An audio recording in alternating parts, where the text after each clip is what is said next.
Cabin mate 24 hours study hall and work space mobile app download చేసుకుని ఇప్పుడే మీ cabin book చేసుకోండి. Next దీన్ని సిఎఫ్ఎస్ఎల్ అంటే సెంట్రల్ ఫోరెన్సిక్ ల్యాబొరేటరీలు కూడా కొన్ని షార్ట్స్ చూపిస్తాను. వారు సీసీటీవీ ఫుటేజ్ అనాలిసిస్ చేసి ఫ్రేమ్ వైజ్ అనాలిసిస్ కూడా చేశారు. ఫొటోస్ చూపించాను. ఒకటి మంచి టోల్ ప్లాజా దగ్గర ఒకటి, వైన్ షాప్ దగ్గర ఒకటి, అది చూపించాను. అది చూపించాను. ఆదిత్య వైన్స్ చూపించాను. అంటే ఫ్రేమ్ బై ఫ్రేమ్ అనాలిసిస్ చేశారు. చూడండి, అంటే స్టిల్ ఫుటేజ్ సీసీటీవీని వారు చాలా హై అండ్ సాఫ్ట్వేర్ ద్వారా వారిని కట్ చేసి ఒక ఫోటో మాదిరి దాన్ని తయారు చేశారు. దాంట్లో క్లియర్గా వారు కళ్ళద్దాలు, మాస్క్ అన్ని కనిపిస్తున్నాయి. నెక్స్ట్ ఫోటోగ్రాఫ్ చూడండి. రైట్, నెక్స్ట్ చూడండి, అక్కడ పేమెంట్ చేస్తున్నారు, ఫోన్ పేమెంట్ మాట్లాడుతున్నారు. సీసీటీవీలో మోషన్ ఉంటుంది, బట్ స్టిల్గా స్క్రీన్ షాట్స్ వారు తయారు చేశారు. చూడండి, క్లియర్గా మనకి అంత కనిపిస్తూ ఉంది. ఓకే, నెక్స్ట్ తీసేయండి. నెక్స్ట్ క్లోజ్ చేయమ్మా, క్లోజ్ చేయి, వేరే చూపించు. టోల్ ప్లాజా దగ్గర ఒకటి చూపించు. కొవ్వూరు కీసర టోల్ ప్లాజా చూపించు.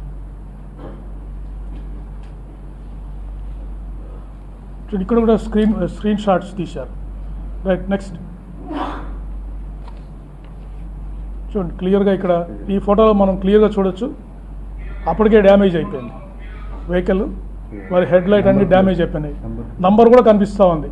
చూస్తే మీరు టీఎన్ అనేది ఉంది కదా, అది కూడా నంబర్ మనకి ఇక్కడ విజిబుల్ కనిపిస్తూ ఉంది. టీఎస్ నంబర్ మనకు కనిపిస్తూ ఉంది. సిఎఫ్ఎస్ఎల్ వాళ్ళు ఇది అంబులెన్స్ చూడండి, ఇది యాక్సిడెంట్ అయిన తర్వాత వెంటనే వారు బయలుదేరారు. సో అంబులెన్స్ అసిస్టెన్స్ ఇస్తే కూడా వారు రెఫ్యూజ్ చేసి బయలుదేరారు. క్లియర్గా మనకు ఇప్పుడు హెడ్ లైట్ డ్యామేజ్ అయింది, అక్కడ అంబులెన్స్ కనిపిస్తూ ఉంది. పారామెడిక్స్ కూడా వారికి అటెండ్ అయ్యారు. ఫస్ట్ ఎయిడ్ చేయడానికి వస్తే వారు తిరస్కరించి వారు బయలుదేరారు. ఓకే, ఇది మనకు క్లియర్ కట్గా మనకు తెలుస్తూ ఉంది. ఇదివరకు మనకు ఫుటేజ్లో కనపడలేదు, ఇప్పుడు ఈ అనాలిసిస్లో మనం we can clearly see. Right, next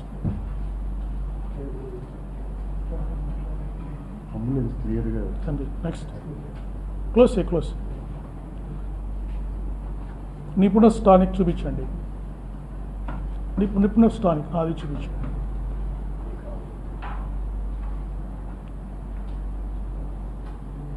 చూడండి, ఫోటో చూడండి. ఫోటో క్లియర్గా వారు గ్లాసెస్ తీసేశారు. అప్పటికి గ్లాస్ కూడా కొద్దిగా డ్యామేజ్ అయినట్టు మనకి, ఐ గ్లాసెస్ కూడా డ్యామేజ్, చూడండి డ్యామేజ్ కనిపిస్తూ ఉంది మనకి. విట్నెసెస్ చెప్పారు, ట్రాఫిక్ ఎస్ఐ గారు అక్కడ వాళ్ళు చెప్పారు witnesses. That is corroborated in this footage. చూడండి, ఒక గ్లాస్ కింద గ్లాస్ పగిలిపోయింది. క్లియర్గా ముఖం అంతా కనిపిస్తూ ఉంది. చూడండి, ఇక్కడ కళ్ళు అన్నీ you can see this CFSL image. ఎందుకంటే లైటింగ్ అది బాగుంది కాబట్టి ఇక్కడ పిక్చరు చాలా క్లియర్గా వచ్చింది మనకి. డ్రెస్ అంటే మన కొవ్వూరు టోల్ ప్లాజా దగ్గర ఇదే డ్రెస్తో వారు కనిపిస్తారు, అంటే ఫీచర్స్ సేమ్ అని చెప్పడానికి ఇవన్నీ మనకు పనికి వస్తుంది. నెక్స్ట్ చాలు, Kovvur toll plaza long view కూడా తీశారు. చూడండి ఈ ఫుటేజ్, అంటే ఎంత పిక్సెల్ సైజు చాలా తక్కువగా ఉంటుంది కాబట్టి కెమెరాకి క్వాలిటీ ఆఫ్ ద అక్కడ రైట్ సైడ్ కనిపిస్తున్నారు. చూడండి, ఇది క్లియర్గా అంటే మనం పోల్చుకోవచ్చు. Helmet, mask, motorcycle same person అని దగ్గర నుంచి వారు మనకు చూపించడానికి ప్రయత్నం చేశారు. Next okay, that is the CFSL analysis. Close చేయండి. నెక్స్ట్ మనకి మీకు ఇందాకే చెప్పాను నేను, క్రైమ్ సీన్ అబ్జర్వేషను ఎఫ్ఎస్ఎల్ నుంచి ఎక్స్పర్ట్స్ వచ్చి ఈ రోడ్ కండిషన్ని, యాక్సిడెంట్ అయిన స్పాట్ కండిషన్ని వారు ఎగ్జామిన్ చేశారు. మీరు క్లియర్గా చూడొచ్చు ఫిజికల్ కండిషను. అక్కడ కంకర్ రాళ్ళు, క్రష్ స్టోన్ వేశారు అక్కడ. అంటే ఈ బెరూన్ మీద, రోడ్ సైడ్ బెరూన్ మీద మట్టి కాకుండా ఈ కంకర్ రాళ్ళు ఉండడం, ఈ కంకర్ రాళ్ళు ఉండడానికి one of the contributing factor for the accident. ఎందుకు అక్కడ దాకా వచ్చిన తర్వాత వెహికల్ ఎవరికైనా అక్కడ వేగంగా వస్తున్నప్పుడు స్కిడ్ అయ్యే ప్రమాదం ఉంది. సో ఇది కూడా ఈ కండిషన్ ఆఫ్ ద రోడ్ కూడా ఈ యాక్సిడెంట్ జరగడానికి కారణమైందని వాళ్ళ ఒపీనియన్ ఫోరెన్సిక్ ఎక్స్పర్ట్స్ ఇచ్చారు. తర్వాత ఈ కారు గుంత కూడా చూస్తే 7 feet ఆల్మోస్ట్, పైనుంచి చూస్తే 7 అడుగులు ఉంది. అది ఒక అర్ధచంద్రాకారంలో ఉంది. అంటే వన్స్ మనిషి పడిపోయిన తర్వాత ఆ మోటార్ సైకిల్ అర్ధచంద్రాకారంలో ఇలా ట్రావెల్ చేసి ఎగిరెళ్ళి వారి మీద పడడానికి అవకాశం ఉంది అని వారు ఒపీనియన్ ఇచ్చారు. కండిషన్ ఆఫ్ ద రోడ్ కూడా మోటార్ సైకిల్ ఎందుకు పైన పడింది, వారి మీద పడింది అంటే వచ్చిన తర్వాత జారారు, పడిపోయారు. ఆ కండిషన్ ఇట్లా కారు షేప్లో ఉండడం వల్ల మోటార్ సైకిల్ ఎగిరి వారి మీద పడింది. అది మనకి ఫోరెన్సిక్ ఎక్స్పర్ట్స్ ఇచ్చిన ఒపీనియన్. నెక్స్ట్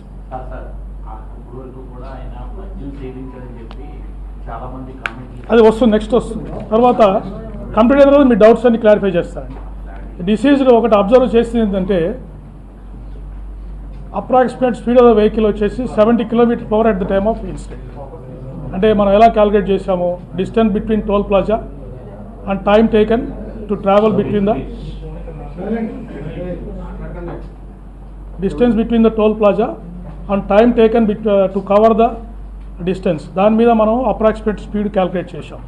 అంటే at the time of incident వాళ్ళు దాదాపు 70 km/h వాళ్ళు ట్రావెల్ చేస్తారు, which is a high speed for the 2-wheeler. Next తర్వాత ఈ యాక్సిడెంట్ వెహికల్ని అంటే ఏదైతే సస్పెక్ట్ వెహికల్స్ ఉన్నాయో వాటిని ఫోరెన్సిక్ ఎక్స్పర్ట్స్ ఎగ్జామిన్ చేశారు. టీమ్ ఆఫ్ ట్రాన్స్పోర్ట్ ఆఫీషియల్స్ అంటే డిటిఓ గారు, ఒక ఎంవిఐ, ఏఎంఐ ముగ్గురు ఎగ్జామిన్ చేశారు. టీమ్ ఆఫ్ ఫోరెన్సిక్ ఎక్స్పర్ట్స్ ఆ 4 వెహికల్స్ ఏం చేసి అంటే ఏదైనా ఒక యాక్సిడెంట్ జరిగినప్పుడు ఒక వెహికల్ ఇంకో వెహికల్ గుద్దినప్పుడు దీనికి ఉన్న పెయింట్ దానికి తగులుతుంది, దానికి ఉన్న పెయింట్ ఈ వెహికల్కి తగులుతుంది. కొలిజన్ జరిగినప్పుడు ఎక్స్చేంజ్ ఆఫ్ ఆబ్జెక్ట్ జరుగుతుంది. వారు క్లియర్గా చెప్పారు there is no paint transfer అని చెప్పారు. తర్వాత ట్రాన్స్పోర్ట్ ఆఫీసర్స్ ఎగ్జామిన్ చేసి డిసీజ్డ్ వెహికల్ 4th గేర్లో ఉందని చెప్పారు. 4th గేర్ అంటే ఏంటి, హై స్పీడ్లో వారు వెళ్తున్నారని ఇండికేషన్. అదే హెడ్ లైన్ పడ్ చేయట్లేదు అని ఇచ్చారు, అంటే ఆల్రెడీ మనకి డ్యామేజ్ అయినట్టు మనకు అంత క్లియర్గా తెలుస్తూ ఉంది, పని చేయట్లేదు. ఇంకోటి ఏంటి, హెడ్ లైట్ డ్యామేజ్ అయి ఉంటే అక్కడ డెబ్రిస్ పగడి ఉండాలి, అద్దాలు పగిలిపోయినట్టు హెడ్ లైట్ ఒక అద్దాలు అన్ని అక్కడ సీన్ ఆఫ్ ఇన్సిడెంట్ దొరకాలి. కానీ no head light assembly debris at the scene of incident, అది క్లియర్గా వారు చెప్పారు. అంటే ఎక్కడో డ్రా అయిపోయింది. Head light fuse was blown off, అంటే యాక్సిడెంట్ జరిగినప్పుడే ఆ ఫ్యూజ్ బ్లోన్ ఆఫ్ అయిపోయింది. No paint transfer, no metal deformation, no signs of contacts with other vehicles. It's very very clear, ఇక్కడ యాక్సిడెంట్ కాలేదని వారు క్లియర్గా చెప్తున్నారు. తర్వాత examination of suspected vehicles indicated no evidence found for collision are impact with incident vehicle. ఎక్కడ paint transfer కానీ dents కానీ అటువంటి ఏమీ దొరకలేదు అని వారు రిపోర్ట్ ఇచ్చారు. నెక్స్ట్ టెక్నికల్ డేటా అనాలిసిస్, ఇందాక మీకు చెప్పాను ఈ సిడిఆర్, వారి సెల్ ఫోన్స్, ఐపీడిఆర్ అనాలిసిస్ అంతా చేశాము. వారు 6 మందితో మాట్లాడారు డ్యూరింగ్ జర్నీ. 6 మంది కూడా వారి ఫ్యామిలీ మెంబర్స్, వారి ఫ్రెండ్స్, ఇంకొక ప్యాసెంజర్స్ కొంతమందితో మాట్లాడారు. ఏం కూడా అంత క్యాజువల్ టాకే ఉంది.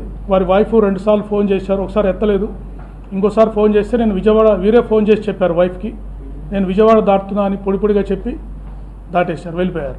సో ఆ 6 మెంబర్స్ కూడా మేము ఎగ్జామిన్ జరిగింది. సుమన్ టీవీలో మీ పర్సనల్ అండ్ బిజినెస్ ప్రమోషన్స్ కోసం కింది నెంబర్కి కాంటాక్ట్ చేయండి.